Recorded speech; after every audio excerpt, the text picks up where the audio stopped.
Hi there, happy hump day and welcome to Wednesday. Consensus decision making. When you hear that word, what comes to mind? Do you groan? Think to yourself, oh, this is going to take forever? Or do you think of consensus decision making as something that is good, that's productive?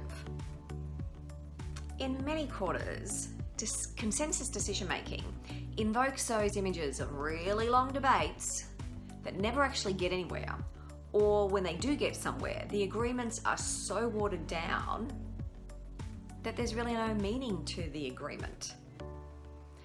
There's also the argument that consensus decision making actually removes personal accountability and can lead to groupthink, because people are participating in the process and they're thinking, well, I'm not really making the decision, the group's making the decision, and so they step back from the accountability.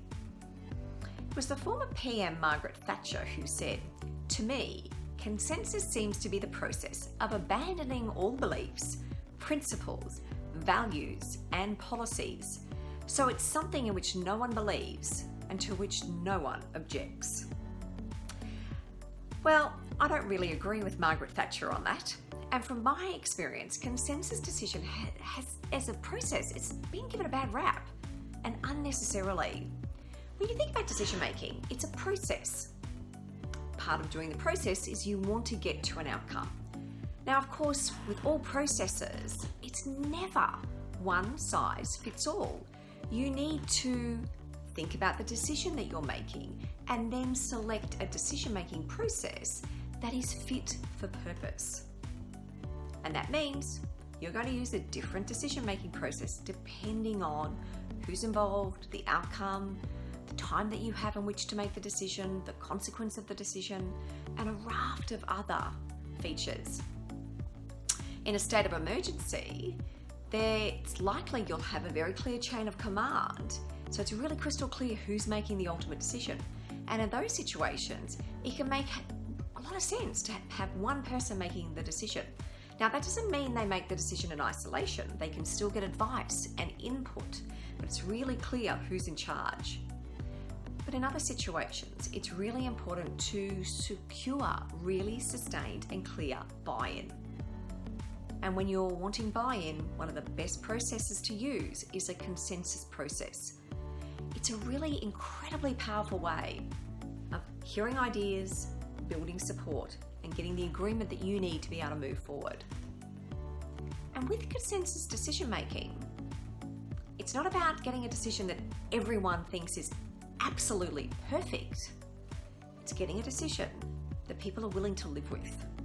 And that may mean that there are parts that they don't necessarily like, but they're not going to object to, because in totality, they're comfortable with the broad brush of what the decision is going to be.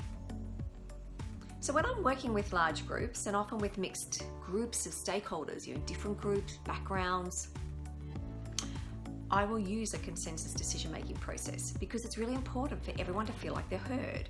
And there's lots of creative ways that you can do this. Getting people up, moving them around, getting them actively involved, and most importantly, getting them engaged in such a way that they not only own the process, but they own the outcome that comes from that decision-making process. It's a clear process of idea generation, sorting through the ideas, clarifying that everyone understands what those ideas, so it's really clear where there is common ground and where there are differences. The differences, they're not seen as a bad thing, quite the opposite. Those differences are welcomed because it creates the opportunity to explore the concepts, the ideas from multiple angles. And often what you'll find is that sometimes what on the surface appears to be different, when you dig underneath, when you get into the detail, those differences are actually far less than what it might appear on the surface. On many occasions, those differences are based on terminology, use of acronyms, or it might even go deeper. It might be ideologically or belief-driven. But because everyone's got the chance to be heard, it enables the group to navigate their way through those differences.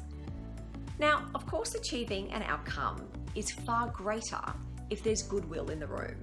Goodwill meaning people are walking into that room with the intent of hearing everybody else, and of trying to come to some form of an agreement. And that means you need to lay the groundwork up front for how the group's going to work together, how they're going to engage with each other, how they're going to talk, communicate, and hear each other. This does take time. But the benefit, what I find over and over when you use a process like this, is that over time, it's not so much about winning. People start to respect and hear each other, that they are looking for common ground, and they're trying to find a solution that is something that everyone in the room can work with. So the question for you when you're thinking about decision making now, what's the buy-in you need? Who do you need to have involved?